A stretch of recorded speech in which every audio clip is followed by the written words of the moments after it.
अस्सलामुअलैकुम दोस्तों, welcome to my channel 9VD Shafi. उम्मीद है सब दोस्त खैरियत से होंगे।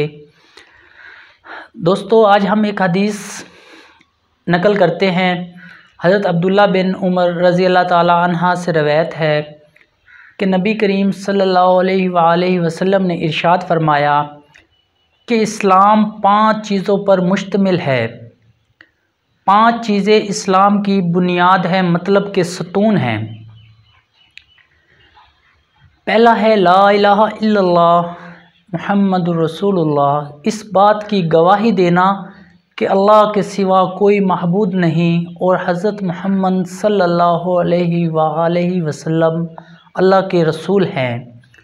दूसरा नमाज अदा करना, तीसरा ज़कात देना, चौथा है हज करना और पांचवा है माह रमज़ान के रोज़े रखना।